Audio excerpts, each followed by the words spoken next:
Bonsoir Hélène Fischbach. Bonsoir. Merci d'avoir accepté notre invitation ce soir sur BFM Lyon. Vous êtes la directrice du festival Quai du Polar qui se déroulera du 31 mars au 2 avril.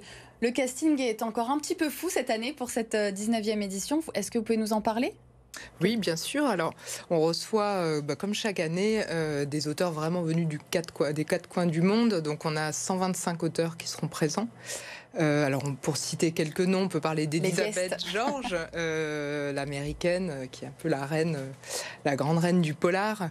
On peut citer les Français Bernard Minier, Olivier Norek et Franck Tillier, qui sont très attendus aussi, ou l'américain Jake Adelstein, dont le livre Tokyo Vice a été adapté en série récemment. Focus cette année sur 3 thématiques. Pourquoi ces choix ? Vous pouvez nous en parler un petit peu ? Oui, alors le premier focus, c'est le polar espagnol, qu'on avait vraiment envie de mettre à l'honneur cette année, parce que c'est un genre qui se développe énormément ces dernières années en Espagne, avec des nouveaux auteurs. Voilà, on avait envie aussi de mettre un petit coup de projecteur sur ce polar. L'autre thématique, c'est le polar et le journalisme, avec l'envie de mettre en avant aussi des livres qui sont de la non-fiction, et non pas du roman, mais vraiment des enquêtes. Et le troisième, c'est l'espionnage, qui est un genre qui éclaire beaucoup sur les problèmes géopolitiques actuels, qui est vraiment intéressant aussi. Donc en fait, c'est ça pour cette 19e édition, vous évoluez au fil des années en fonction de l'actualité, vous vous adaptez ? Oui, tout à fait. C'est vraiment un festival qui s'intéresse à l'actualité, et le polar est un genre qui s'intéresse beaucoup à l'actualité. Donc on est toujours sur cette ligne, en effet, de l'actualité.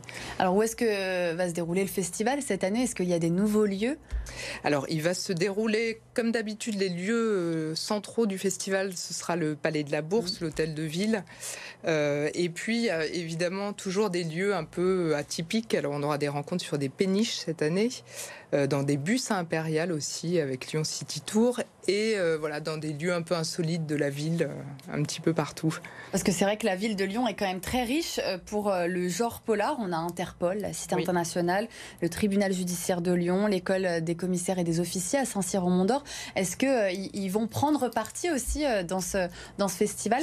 Oui, tout à fait. Alors on a vraiment un partenariat assez fort cette année avec Interpol, qui fêtera ses 100 ans, qui sera présent avec des experts dans plusieurs rencontres, avec le tribunal judiciaire de Lyon, avec lequel on va proposer un nouveau prix, et puis des rencontres qui auront lieu au sein du tribunal. Ça permet aux gens d'entrer dans des lieux, effectivement, qu'ils n'ont pas l'habitude de connaître.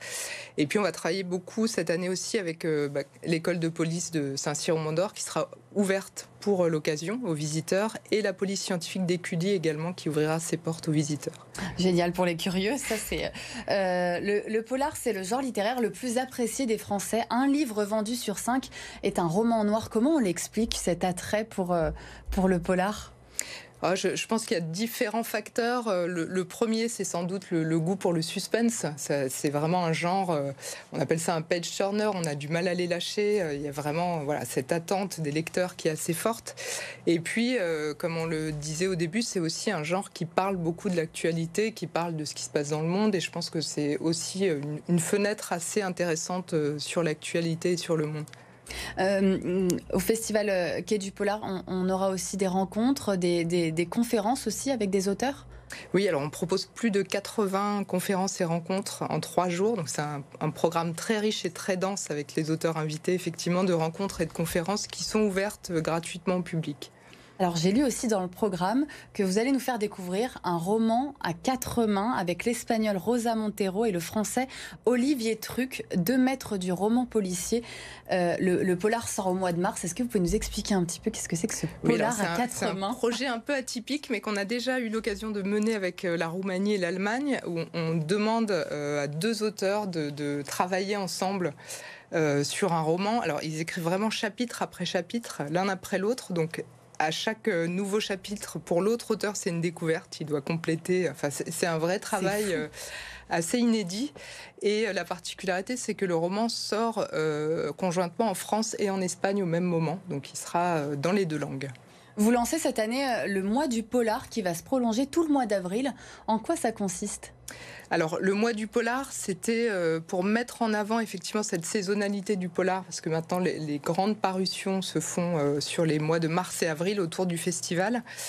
Et on avait envie aussi de profiter de la présence des auteurs étrangers en France pour leur permettre d'aller dans d'autres librairies à travers la France. On travaille avec un réseau de libraires de environ 45 libraires, et les auteurs vont pouvoir se déplacer un peu partout et aller à la rencontre des lecteurs partout en France. Le festival joue les prolongations et en plus dans toute la France.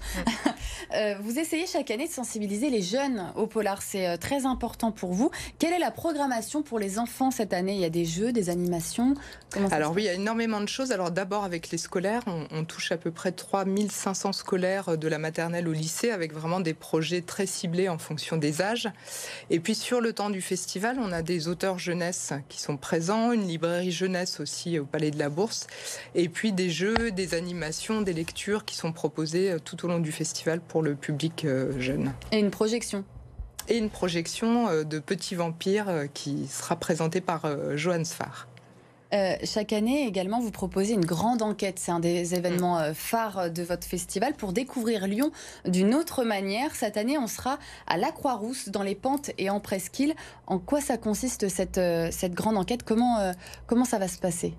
Alors la grande enquête, c'est vraiment une grande balade dans Lyon avec quand même un objectif, parce que c'est une enquête qui est écrite par une autrice, une scénariste qui a vraiment qui fait un vrai travail de repérage aussi des lieux. Donc on part pendant 3 ou 4 heures dans la ville de Lyon pour résoudre différents indices et arriver surtout à la fin avec la bonne réponse, qui est en général qui est l'assassin.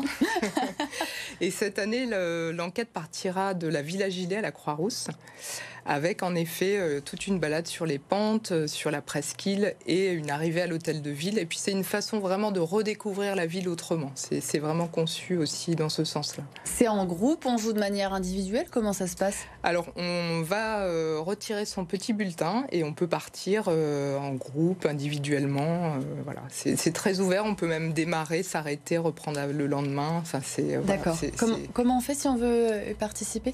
Alors il faut aller à la Villa Gilet. Alors, c'est le samedi et le dimanche. Le samedi de 9h à 16h et le dimanche de 9h à midi, départ de l'enquête. Et il y a des lots à gagner. Et il y a des lots à gagner, dont des billets Air France. Donc c'est quand même assez... et des livres, évidemment. Oui, évidemment. Pour terminer, est-ce que vous pouvez nous donner votre coup de cœur ? Qu'est-ce qu'il y a à découvrir absolument cette année, selon vous ? Alors, je pense que parmi les coups de cœur qu'on peut mettre en avant cette année dans la programmation, je parlerai des croisières littéraires qu'on va proposer sur la Saône.